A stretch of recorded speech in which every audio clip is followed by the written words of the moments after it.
First of all, you take an old t-shirt. It doesn't matter if it's misshapen and it won't lie completely flat, that doesn't really matter. Just lay it flat so that you can get to just under the armpits each side. Don't cut into the armpit, I'll explain why a little bit later on. So you go just below, and you can make a mark and draw a line if you want to. I tend to just, these days, just scissor across it, it doesn't really matter. But if you're unsure, then just lay something across it and make a faint mark so you can see where you're going to be cutting. Again, it doesn't matter if it's straight, it really doesn't, because it won't show. So you know where you're going to cut it off. Then I would suggest, first of all, you do just that. You get some sharp scissors and you just cut across, roughly across the line. It really doesn't matter if you go all over the place. You put the top to one side, and I'll explain that bit a little bit later, because this is the easy bit. So you now have a square-ish piece of t-shirt. Now what you want to do is you want to cut from one side to the other. Doesn't matter which side you do. If you're left-handed, you'll probably go from the left to the right. If you're right-handed, from the right to the left. But you don't want to cut right the way to the edge. You want to leave a piece at the side that isn't cut. So what I usually do is I get a ruler just to remind myself, and I just put a ruler down there. If you want to measure it all out and you want to mark it out again, you can. I usually leave a couple of centimetres, say 3 to 4 centimetres, because if you're not sure what you're doing to start with, I'd leave 3 to 4 centimetres. But it's the same thing, just to stick the ruler at the edge so that you don't go right the way. You can, again, mark it across if you want to, but you don't have to. Then what you're going to do is you're going to cut across from this side and decide how wide you want it first. If you want your yarn to be quite wide, then I do it sort of about 6 centimetres or a couple of inches. I usually keep it at about around about 2 centimetres, 2 to 3. If you make it too short, too thin, it will go more like string. So it depends what you're going to do with it. If you're knitting it or you're crocheting with it, then you can make it thinner. Because I weave with it, I make it a little bit thicker. So then I just start and I cut across.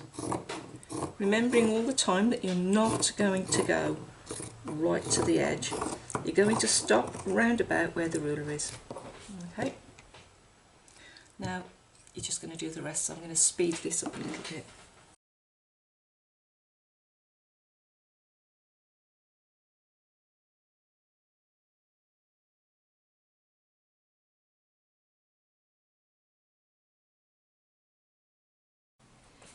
Okay, so this is the t-shirt opened up and laid flat. So you've got lots of hoops that you've cut, and you've got this bit right down one side that you didn't cut. Now this is where people tend to go wrong. If you cut across here and you join these two up, you're going to have lots of hoops. Each one of these will just be a hoop. So the secret, the silly little hack, is that you take one side and you cut from the outer edge across to it. Then you cut diagonally across all the others. So in effect you're spiralising it. So it's cut diagonally to the next one down, right the way across. Some of it's a bit tougher. So again, up to this one and down to that one. Diagonally across, never straight across. So it's always best if you lay it out flat, because if you're trying to do it folded, there's always the risk that you're going to accidentally go across, and then from then on you've got circles again. So when you get to the end, you should have 2 on one side and 1 on the other. If you have, you've done it right. So then you just cut across that one diagonally, and at that point you have one long piece of fabric.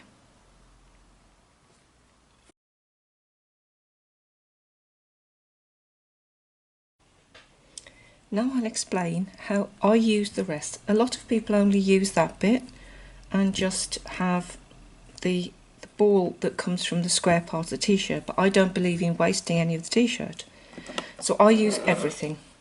So where you cut it from just under the armpit of the t-shirt, I cut from there and I go up to the top of the t-shirt there.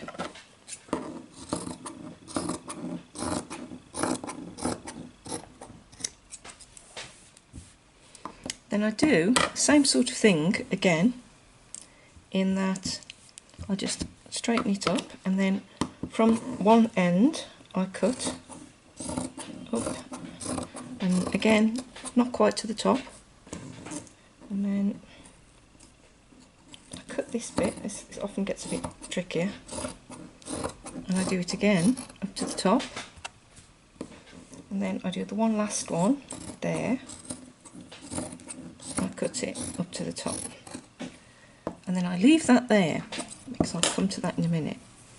Again, flatten it out. You have 2 loops and that bit on the end. So again, you're going to do the same here.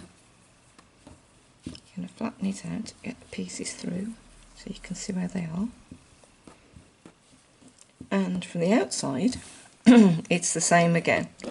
You don't cut across because you're just going to get loops. You cut from the outside to the first one. Then you open that bit out and you cut diagonally across again,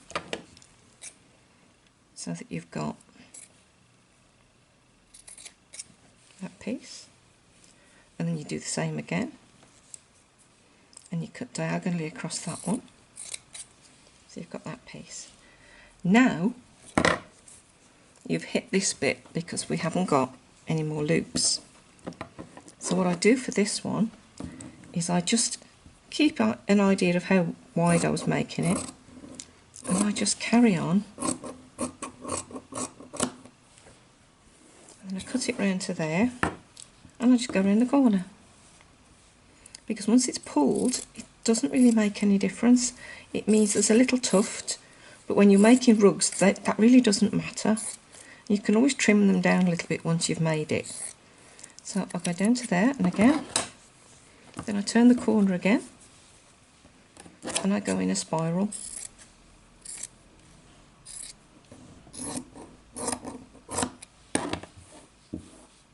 I turn the corner again, and I go in another spiral.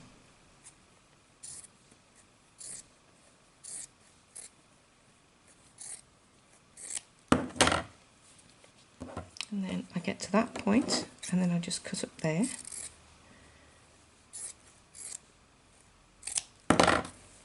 And what you have is yet again one big piece. There we go. And that was just one of the arms. I then go on to do the same thing with the other arm, that one. And I do a similar thing with this part. I literally just start and I keep following it around.